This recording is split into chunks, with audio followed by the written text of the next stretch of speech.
షాద్ నగర్ వైపు ఉన్న మన స్వర్గసీమ వెంచర్లో ప్లాట్లు కొన్న వాళ్ళంతా సంతోషంగా ఉన్నారు. ఒక్కసారి విజిట్ చేయండి.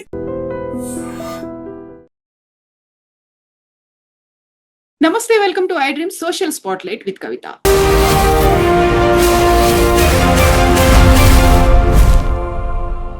ధర్మస్థలాకి సంబంధించి రోజుకొక ట్విస్ట్ అయితే వెలుగులోకి వస్తుంది. యాక్చువల్ గా అది కాన్స్పిరసీ థియరీ అనేటువంటి మాట ఎందుకు వినిపిస్తోంది?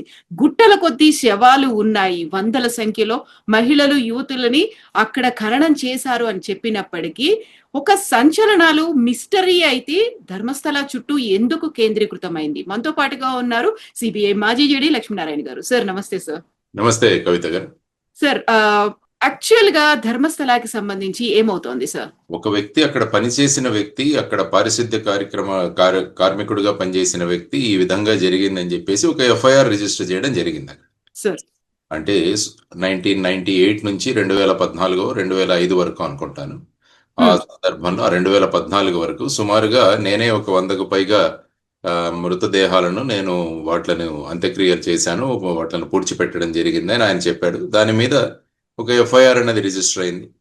ఆ తర్వాత కర్ణాటక మహిళా కమిషన్ ఏదైతే ఉందో వారు కూడా ప్రభుత్వానికి, ముఖ్యమంత్రికి ఒక లెటర్ రాయడం జరిగింది. ఆ తర్వాత వారు కూడా ఒక ఎస్ఐటిని ఏర్పాటు చేయడం జరిగింది. సో ఇప్పుడు ఎస్ఐటి వాళ్ళు ఈ ఇన్వెస్టిగేషన్ ఏదైతే ఉందో దాన్ని ముందుకు తీసుకువెళ్తున్నారు. అంటే అతను చూపించిన స్థలాలు ఏవైతే ఉన్నాయో వాటిని మార్క్ చేసి వాటిని అక్కడ యాక్చువల్గా ఏంటంటే ఖననం చేసిన ప్రాంతంలో మళ్ళా దాన్ని బయటికి తీయడం ప్రాసెస్ని ఎగ్జిబిషన్ అంట. దానికి స్థానిక తహసీల్దారు, రెవెన్యూ అధికారులు వారు పర్మిషన్ ఇవ్వాలి. వారి పర్మిషన్లు తీసుకొని అనుకుంటాను అక్కడ ఎగ్జిబిషన్లు కండక్ట్ చేసి అక్కడ ఏవైతే ఎముకలు ఇలాంటివి దొరుకుతున్నాయో వాటిని సేకరించి వాటిని ఫర్దర్గా డిఎన్ఏ అనాలిసిస్ కానీ మిగతా సైంటిఫిక్ అండ్ ఫోరెన్సిక్ సైన్స్ టెస్ట్ల కోసం వాళ్ళు ముందుకు తీసుకువెళ్తున్నట్టు మనం అక్కడ నుంచి న్యూస్ పేపర్లో కానీ మీడియా ఛానల్స్లో కానీ వస్తున్న ఇన్ఫర్మేషన్.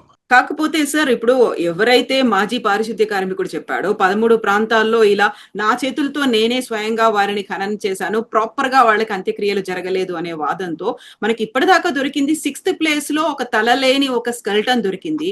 నిన్న మాత్రం కేవలం ఒక తల దొరికింది అని ఇంకో ప్రాంతంలో చూపించారు.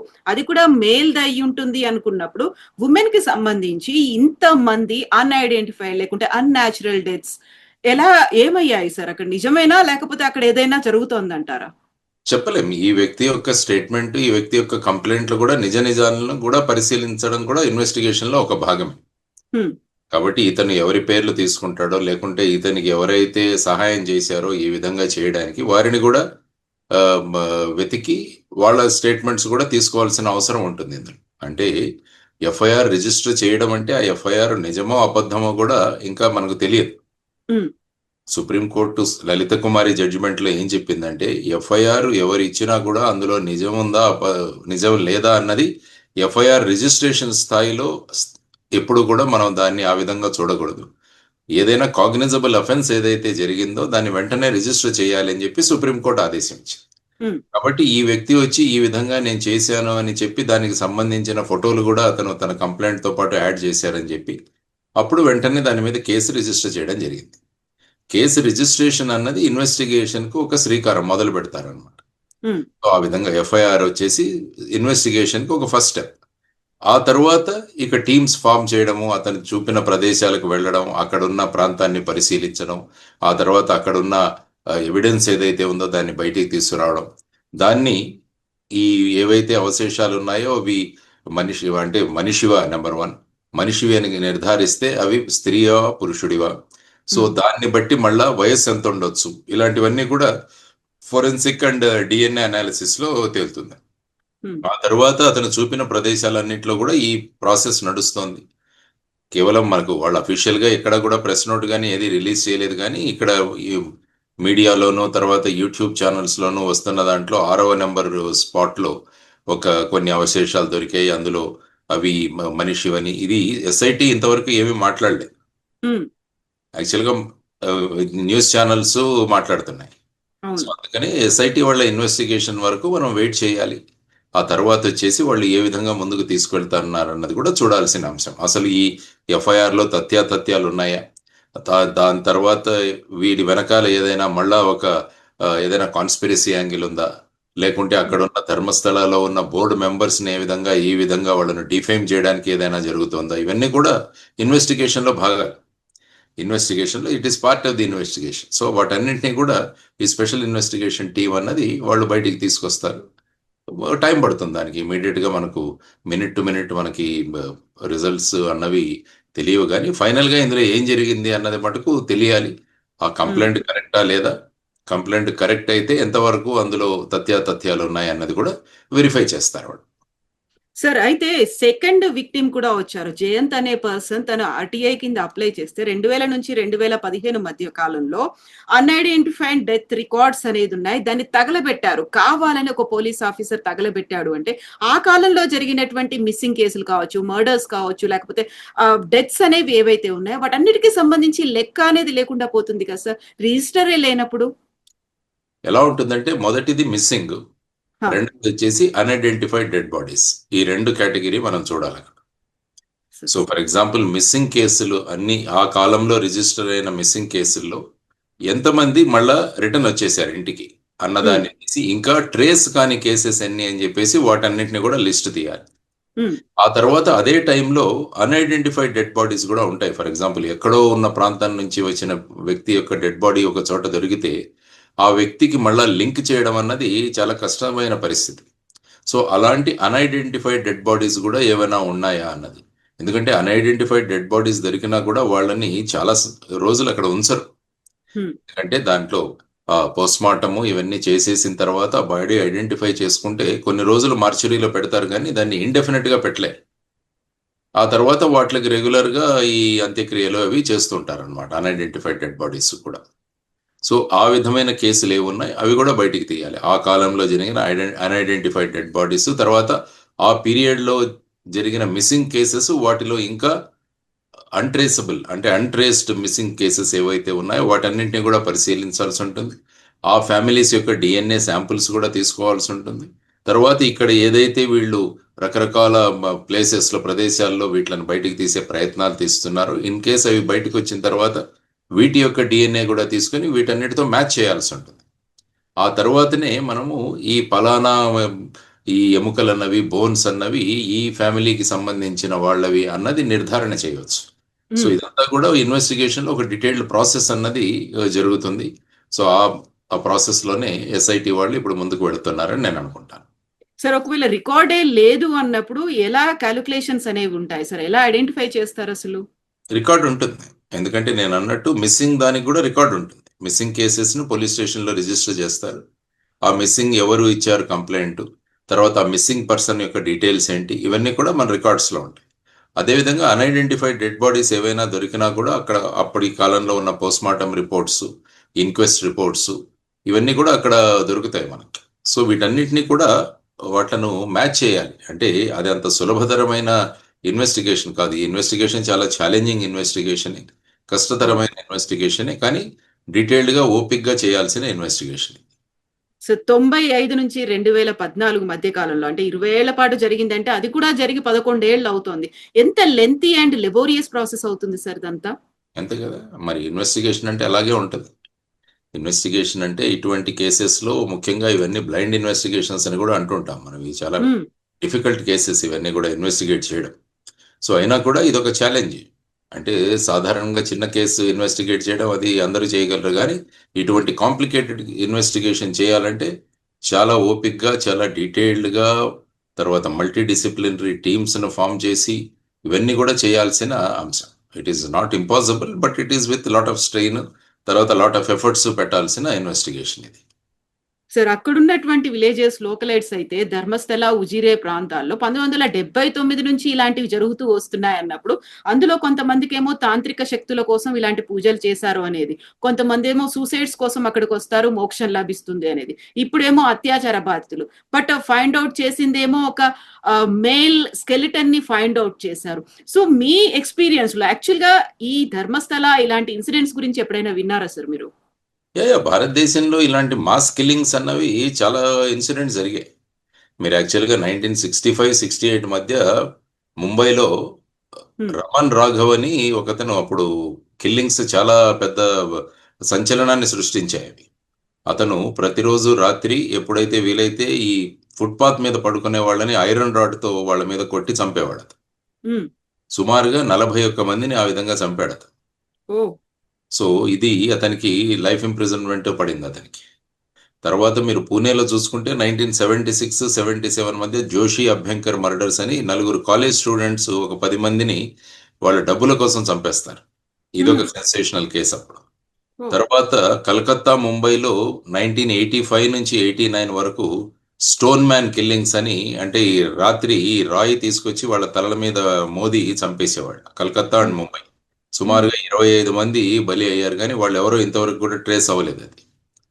తర్వాత మీరు 1888, 89లో చూసుకుంటే చెన్నై అంటే తమిళనాడులో చూసుకుంటే చెన్నై నగరంలో ఆటో శంకర్ కేస్ అని ఇది చాలా ఫేమస్ అయింది. దాని మీద సినిమాలు కూడా వచ్చినట్టున్నాయి.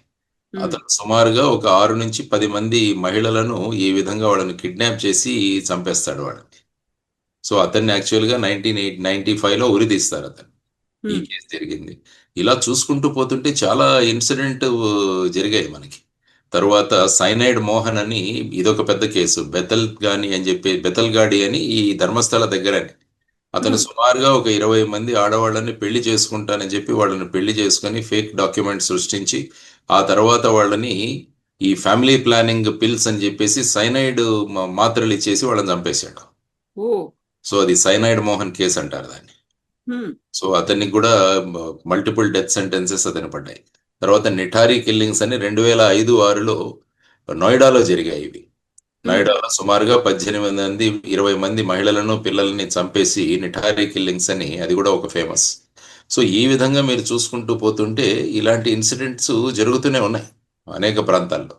సో, ఇది కూడా ఒక ఆ విధమైన సంచలనాన్ని సృష్టించిన కేసు. నేను చెప్పిన ఆ పైన కేసులన్నీ కూడా ఆ సమయంలో చాలా సంచలనమైన కేసులయ్యాయి ఇవన్నీ గూడా. హ్మ్. సో, ఇలాంటి ఇది. తర్వాత సతీష్ అని కాన్పూర్ స్కూల్ కిల్లింగ్స్ అని గూడా 2001లో ఒకటి జరిగింది కేసు. అందులో హ్మ్. కూడా సుమారుగా సతీష్ అన్న వ్యక్తి 14 మంది చిన్న పిల్లవాళ్ళని వాళ్ళని మర్డర్ చేస్తాడన్నమాట. సో, ఓహ్! ఇది గూడా అతను గూడా డెత్ సెంటెన్స్ ఇచ్చారతనికి. సో, ఇలాంటి కేసుల కోవలో ఈ కేసు గూడా ఇప్పుడు సంచలనం సృష్టిస్తోంది. దానిలో సత్యాసత్యాలు బయటికి తీసుకురావాల్సిన పనిలో ఎస్ఐటీ ఉందన్నమాట. సార్ అక్కడేమో ఇండివిడ్యువల్స్ చేశారు. లేకుంటే ఒక కొంతమంది గ్రూప్ ఆఫ్ పీపుల్ పదుల సంఖ్యలో జరిగాయి. డిఫరెంట్ డిఫరెంట్ ప్లేసుల్లో. బట్ ఇదంతా కూడా ఒక ధర్మస్థలం, తీర్థక్షేత్రం చుట్టూ జరుగుతున్నటువంటి వ్యవహారం. దశాబ్దాల తరబడి అవుతోంది. రాజకీయం పలుకుబడి అక్కడున్నటువంటి అధికారులు, పోలీసులు అందరూ కలిసి అణగదొక్కుతున్నారు. బయటికి రాకుండా చేశారు అనేదే కదా విజిల్ బ్లోవర్స్ చెప్తోంది. యాక్చువల్‌గా ఇంత పెద్ద పవర్ లాబీయింగ్ అనేది అవుతున్నప్పుడు, ఇంత ప్రెషర్ అనేది అక్కడున్నప్పుడు ఎట్ ద సేమ్ టైమ్ మళ్ళీ కాన్స్పిరసీ థియరీ అనేది వస్తోంది కదా సార్. ఇప్పుడు దీన్ని ఐడెంటిఫై చేయడం అనేది అంత ఈజీ కాదు అనుకున్నప్పుడు, ఎంత టైం పడుతుందనుకుంటున్నారు సార్ మీరిది? సాధారణంగా ఒక 3 నెలల్లో దీన్ని చేయొచ్చు. ఇందులో మెయిన్‌గా ఏంటంటే బేసిక్‌గా ఆ స్పాట్స్ నుంచి మనం తవ్వి అక్కడున్న బోన్స్‌ని కానీ, ఇంకా ఏవైనా అవశేషాలను గాని బయటికి తీసుకురావడం ఇది నంబర్ 1 స్టెప్పు. హ్మ్. తర్వాత వాటి డీఎన్ఏ అనాలిసిస్ చేయడము, తర్వాత age of bones ossification test చేసి దాన్ని తీసుకురావడం. తర్వాత డీఎన్ఏ. తర్వాతొచ్చేసి అట్ ది సేమ్ టైమ్ ఇంతవరకు అన్‌ట్రేస్డ్ మిస్సింగ్ కేసెస్ అన్నిటిని చూసి వాళ్ళ డీఎన్ఏ తీసుకొని, వాళ్ళ డీఎన్ఏ శాంప్లింగ్స్ తయారు చేయడం. తర్వాత వీటికి వచ్చిన డీఎన్ఏతో వీటిని మ్యాచ్ చేయడము. హ్మ్. మ్యాచ్ చేసి మళ్ళా ఆటిని లింక్ చేయడం. ఎందుకంటే రేపు ఫైనల్‌గా ఈ కేసులన్నీ గూడా కోర్ట్‌లోకి తీసుకెళ్ళాలి. కోర్ట్‌కి తీసుకువెళ్ళినప్పుడు మన ఎవిడెన్స్ ఎలా ఉండాలంటే ఖచ్చితంగా ఇది జరిగింది అన్నది ప్రూవ్ చేయగలగాలి. అదే మన దేశంలో ఉన్న criminal justice system. Proving a case beyond reasonable doubt అంటారు. హ్మ్. ఇది అయ్యుండవచ్చు అన్నదానికి కుదరదు మన కోర్టుల్లో. మన కోర్టుల్లో ఇది అయ్యింది అని ప్రూవ్ చేయాలి. అప్పుడే వాళ్ళకి శిక్ష పడే అవకాశం ఉంటుంది. అసలు ఎవరున్నారు దీంట్లో? వీటి వెనకాల ఎవరి యొక్క ప్రోద్బలంతో ఇది జరిగింది? ఎవరు ఈ విధంగా చేశారన్నది కూడా అది కూడా ఒకటి. తర్వాత మెయిన్‌గా ఏంటంటే ఈ వ్యక్తి నిజం చెబుతున్నాడా? లేదా? అన్నది కూడా ఇంకొక మార్గం అది కూడా. ఇంకొక యాంగిల్ అది కూడా ఉంటది.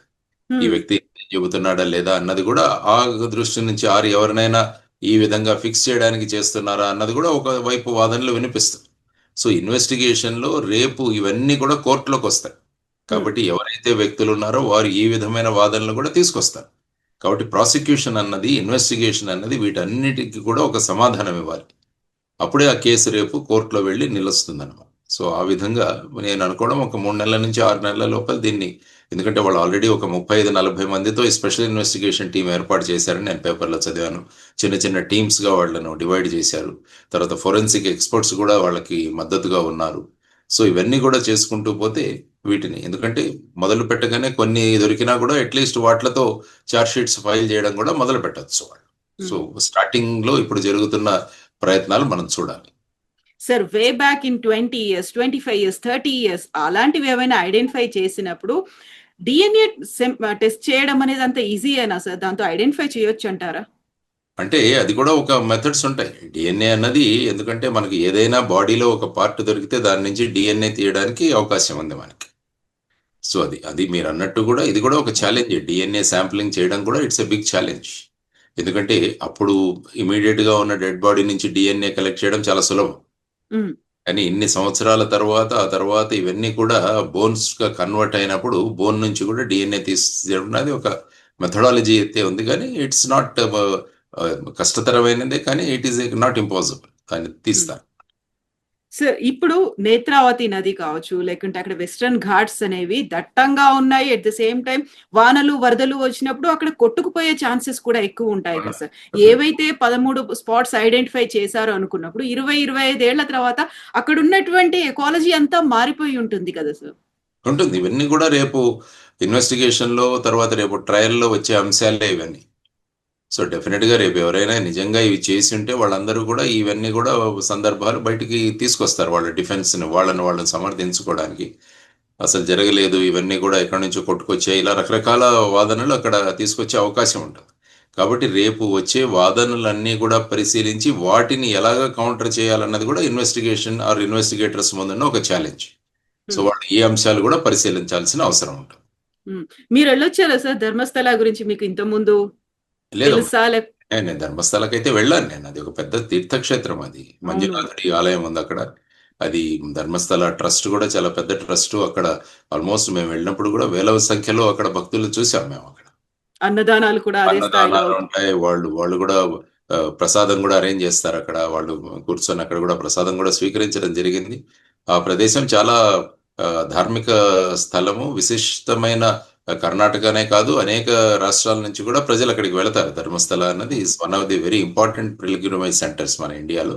సో అటువంటి ప్రాంతంలో ఇది జరిగింది అనడం తలుచుకుంటే చాలా ఆందోళనకరమైన విషయం ఇది. సో ఇందులో నేను బేసిక్గా అదే చెప్పాను, ఎఫ్ఐఆర్లో ఉన్న తథ్యాలు పరిశీలించాల్సిన అవసరం కూడా ఉంది. అక్కడ ఏదైనా మళ్ళీ మేనేజ్మెంట్లో గొడవలు ఏవైతే ఉన్నాయా ఇవి కూడా బయటికి తీసుకురావాల్సిన అవసరం. అంటే ఒక గ్రూప్ని ఇంకొక గ్రూప్ డిఫేమ్ చేయడం, లేకుంటే వీళ్ళకి ఏదైనా పొలిటికల్ అఫిలియేషన్స్ ఉంటే అపోజిషన్ పార్టీస్ ఏమన్నా ఈ విధంగా డిఫేమ్ చేయడానికి ఏమన్నా ప్రయత్నాలు. ఎందుకంటే ఇన్వెస్టిగేషన్లో everything should be ruled out. అదే ఇన్వెస్టిగేషన్ అవుతుంది అన్నమాట. 13 స్పాట్స్ అన్నారు, 11 స్పాట్స్ అయిపోయాయి. ప్రామినెంట్ గా ఎస్ ఐడెంటిఫై చేశాము అనేంతగా అయితే అక్కడ కనిపించట్లేదు. ఎట్ ద సేమ్ టైం అక్కడ ఉన్నటువంటి జైన్ గ్రూప్స్ కూడా మేము ప్రొటెస్ట్ చేస్తాము, ఎందుకంటే మమ్మల్ని డిఫేమ్ చేసే ప్రయత్నం జరుగుతోంది, కావాలని మమ్మల్ని వాడుకుంటున్నారు అనేటువంటి మాట కూడా వాడు యూజ్ చేస్తున్నారు. పాలిటిక్స్ కూడా ఎంటర్ అయ్యాయా అనిపిస్తోంది. ఇన్ని రకాల గ్రూప్స్ ఉన్నాయి. ఉంటుంది, అంతే కదా. ఎందుకంటే బేసిక్ గా ఒక వ్యక్తి ఇచ్చిన ఎఫ్ఐఆర్ తో ఇది మొదలైంది. ఆ వ్యక్తి ఇచ్చిన ఎఫ్ఐఆర్ లో కూడా నేను ఇంతకుముందు చెప్పినట్టు ఎఫ్ఐఆర్ రిజిస్ట్రేషన్ స్టేజ్ లో అందులో నిజం ఉందా లేదా అన్నది పరిశీలించాల్సిన అవసరం లేదు. ఎఫ్ఐఆర్ అయితే రిజిస్టర్ చేయాలి. ఆ తర్వాత అందులో ఉన్న అంశాలను బయటికి తీసుకురావడానికి చేసే ప్రక్రియనే మనం ఇన్వెస్టిగేషన్ అంటాం. ఆ ప్రాసెస్ నడుస్తుంది. తర్వాత ఇన్ కేస్ ఇలాంటిది ఏది జరగలేదంటే ఫైనల్ గా ఇతను ఇట్లాంటి స్టేట్మెంట్ ఇవ్వడానికి కారణం ఏంటి, సో అతన్ని కూడా మళ్ళా ఇంట్రాగేట్ చేయాల్సిన అవసరం కూడా ఉంది. అతన్ని కూడా బ్రెయిన్ మ్యాపింగ్ కానీ లేకుంటే నార్కో అనాలిసిస్ కానీ ఇవి కూడా చేయాల్సిన అవసరం ఉంటుంది. అంటే ఫైనల్గా అతను చెప్పిన ప్రాంతంలో ఏది దొరక్కుంటే సో అతను చేసిన దీంట్లో దాని వెనక కారణం ఏంటన్నది కూడా కనిపెట్టాల్సిన అవసరం ఉంటుంది. బట్ ఏది ఐడెంటిఫై చేయలేకపోయినప్పటికీ అక్కడ కొంతమంది తల్లులు ఏళ్ల తరబడి ఇంకా ప్రొటెస్ట్ చేస్తున్నారు కదా సార్. దాని మీద అయితే ఇన్డెప్త్ గా ఇన్వెస్టిగేషన్ చేయాల్సిన అవసరం ఉంటుంది కదా సార్. ఇంతకు ముందు కూడా ఒక కేసు జరిగింది, ఐ థింక్ అనన్యాన ఏదో ఒక కేసు, సంజన కేసు ఏదో జరిగింది అనుకుంటాను. అక్కడ కొన్ని 2005 సంవత్సరం సిబిఐ ఇన్వెస్టిగేట్ చేసింది అనుకుంటాను. అప్పుడు చెన్నై యూనిట్ వాళ్ళు ఇన్వెస్టిగేషన్ చేశారని నేను విన్నాను. 2012-13 అనుకుంటాను.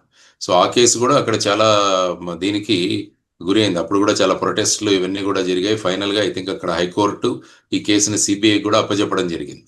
సో ఈ విధంగా అలా ఆలోచించుకుంటే ఒక ఇంటి నుంచి ఒక వ్యక్తి మిస్ అయినప్పుడు ఖచ్చితంగా ఆ ఇంట్లోని వ్యక్తులకు ఈ వ్యక్తి ఏమయ్యారు అన్నది వాళ్ళ ఉంటుంది. ఎప్పుడు ఆవేదన మనం ఎప్పుడు కూడా గుర్తించాలి. ఎందుకంటే వాళ్ళు ఎక్కడో చోట ఉంటారు, దొరుకుతారు అన్న భావనలోనే వాళ్ళు ఉంటారు. ముఖ్యంగా మహిళలు, పిల్లలు మిస్సింగ్ అన్నది చాలా సీరియస్ గా తీసుకోవాలి ఏ పోలీస్ ఇన్వెస్టిగేషన్ కూడా. సాధారణంగా మీరు చూస్తే ఈ మొత్తం భారతదేశంలోనే టోటల్ గా లక్షల పైన మిస్సింగ్ కేసెస్ రిజిస్టర్ అవుతుంటాయి ప్రతి సంవత్సరం. నేషనల్ క్రైమ్ రికార్డ్ బ్యూరో వాళ్ళు కూడా వాళ్ళ డేటా ఇస్తుంటారు. అందులో చాలా మంది రిటర్న్ వస్తుంటారు. సాధారణంగా చూస్తే 97% దాకా రిటర్న్ వస్తారు. నా అనుభవంతో నేను చెప్తున్నాను.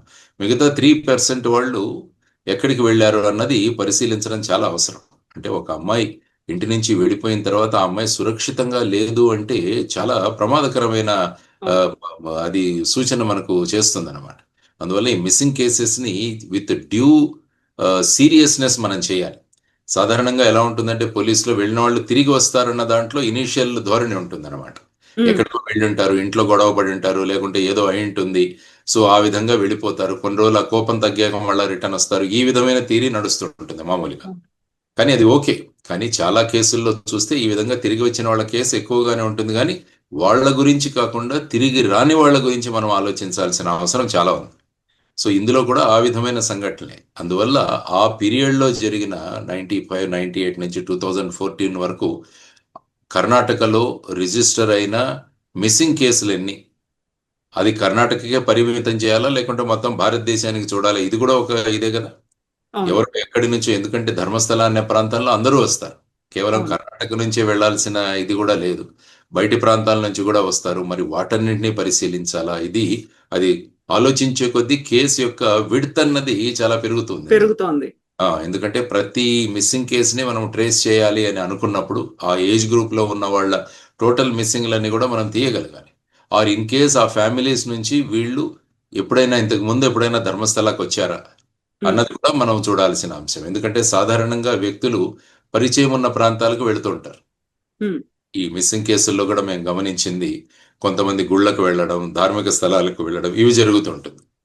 అంటే ఈ మానసిక ఆందోళనలో ఉన్నప్పుడు అక్కడికి వెళ్ళి నిరసన పొందుతాము అని చెప్పేసి అక్కడికి వెళ్లాల్సిన అవసరం కూడా చాలా కేసుల్లో మనం చూస్తుంటాం. సో ఆ విధంగా దాన్ని కూడా ట్రేస్ చేయాల్సిన అవసరం, దాన్ని కూడా ఒక బ్యాక్గ్రౌండ్ చెక్ చేయాల్సిన అవసరం కూడా ఈ ఇన్వెస్టిగేషన్ లో ఒక భాగం అవుతుంది. Yes sir, thank you so much sir. మీరు అన్నట్టుగా ఒక 3 నెలలు పడుతుందా, ఇంకేమవుతుంది, ఒక ఎండ్ కార్డ్ అనేది కంక్లూజన్ వస్తుందా లేదా, ఇంకా వెయిట్ చేయాల్సిందే sir. Thank you so much sir. నమస్తే. నిజంగా ప్రస్తుతం ఉన్నటువంటి సమాజం దేనికి ప్రయారిటీ ఇస్తుంది? ఆర్థిక సంబంధాల చుట్టూ మాత్రమే తిరుగుతోంది. మళ్ళీ ఎన్నికలంగానే చాలా విరక్తి కలుగుతున్నాం. మంచి అనిపిస్తుంది కదా, లేడీస్ కూడా ఛాలెంజింగ్ జాబ్స్ చేసినప్పుడు చాలా బాగుంటది. ట్రాఫిక్ అసిస్టెంట్స్ గా నియమించిన ట్రాన్స్జెండర్స్ అందరితో సాల్యూట్ చేయించుకుంటున్నారు. ఫుడ్ డెలివరీ ఇవ్వటానికి వెళ్ళినటువంటి డెలివరీ బాయ్ అనిల్ పై కళ్ళ ముందు